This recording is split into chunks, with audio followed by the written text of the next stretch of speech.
demonstrated to the government on the foundation of that performance. It is a noiseless platform, it's a smoke-free platform, it's a very comfortable ride.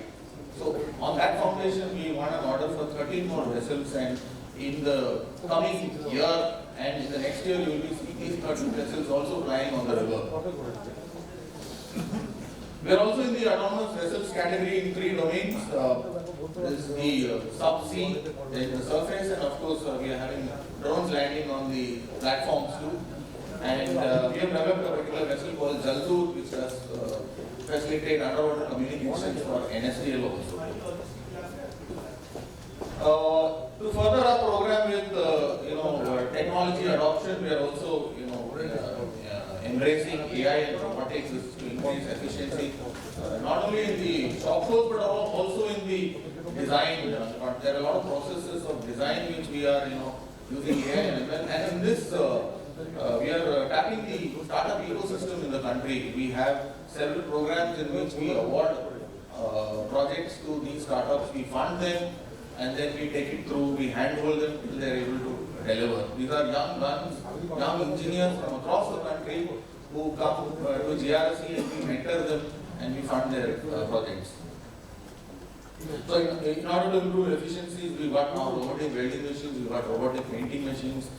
We have developed an AI-enabled weld identification system, which other shipyards are now, we commercialized it and they are, inquiring about that.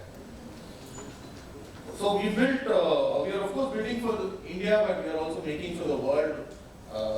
Now we have a global footprint, about 12 countries we have touched, and the European market really opened out for us, and not only for us, but the other shipyards in the country also. So this is just a snapshot of what the company is doing, how healthy the order book is, and about the future potential. I think if you all heard the chairman in GRC in the morning, he said we are having extremely promising potential from the defense. If you are aware, the Navy and the Coast Guard are both, they are having visions of going up, taking their fleets up to 200 vessels. That would translate up to 1.5 lakh crores or something like that. In addition, we are also having commercial vessels which are coming. That's going to be a boom, and thanks to the the drive from the government of India, these vessels have to be built in India, and we have to play our part as GRC. Other shipyards too have to pull their weight. We are aware that if there are about 200 vessels or so, maybe GRC will have to at least pitch in and build 20-25% of that. That is a huge ask for us, definitely. And to probably answer one of the 2 questions which the moderator brought out, what are we doing for the ecosystem now? We are trying to get our partners in Calcutta, of course, in the eastern region and across the country involved in our growth, because we know we are going to be there, we are going to build these vessels for the nation. We have to have a very robust supply chain for that. And I want to particularly bring up one point about the effort which we are undertaking in nurturing MSMEs here. We have a very active program, probably at 3 different levels. We have physical interaction. We have something called Mail Bandhan, where we call the MSMEs, we nurture them, we handhold them, we train them how to get on to register themselves onto GEM platforms. Then we give them specific training on what is expected, what kind of quality is expected, and what kind of handholding we can give. And the success story has been such that 50% of our order volume is now at MSMEs. That means excluding export. So this is probably the highest in terms of output or from any shipyard in the country. That is to do with the MSME. Then we are also nurturing them by offering our infrastructure to them. They are coming and operating in our yards. We are providing the facilities, and so that they can also contribute to the system. There is one metric or a parameter which many of you must be aware, and this is important in the context of employment generation. If there is one job which is generated inside a shipyard, there is a multiplier effect which says 6.4 jobs are created elsewhere. So that is the kind of value addition that a shipyard like GRC brings to the ecosystem, whether it is to Calcutta or whether it is to the eastern region or whether it is across the country. The future is right. We are at a point where the government is definitely supporting us. As mentioned earlier, also about 70,000 crores of funding has been allocated for us under several schemes. This is for shipbuilding financial assistance. Now, if it is shipbuilding financial assistance, it means if there is a project to be executed or a vessel to be executed, in order to make it worthwhile for the shipyards to do it, there are certain incentives in building the vessels and some subsidies being given, so that finally we need to get our shipbuilding industry to the level of maturity which the big three have. So that can only happen with government hand-holding, and we have already started on that journey. You must be following a lot of news clips, whether it is the ONGC or the SCI or anybody.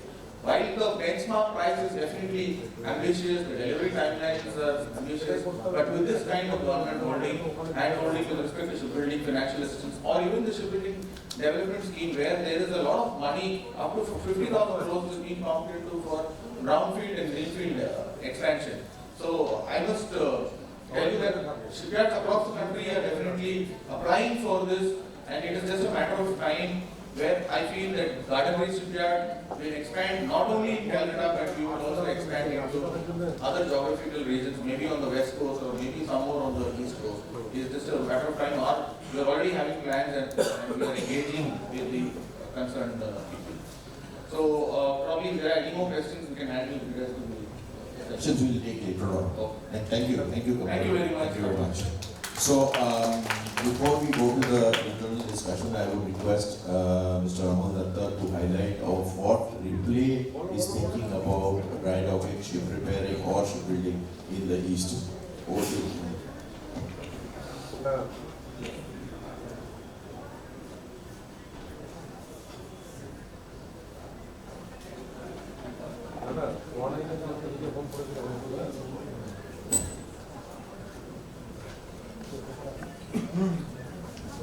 সেটাই বলেছো ওকে তোমার এটাই বলেছো সেটাই বলেছি বললাম কেন বলতেছো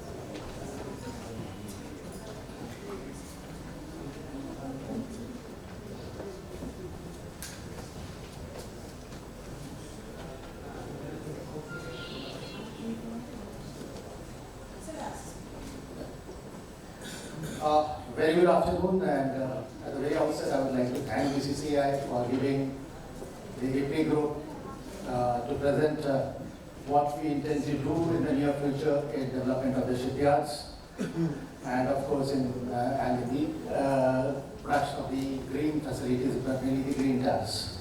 Before I really the Ripley Group is mainly confined to the development of the ports, port infrastructure, logistics, and then of course, so this is about the Ripley Group. The entire group is about a 1,500 crore company with about 1,000 crore net worth. We are one of the strong players in the East Coast, Paradip, Haldia and Vizag, where we have the port terminals. Then we are moving on, we are in the logistics chain, we have our own ships today.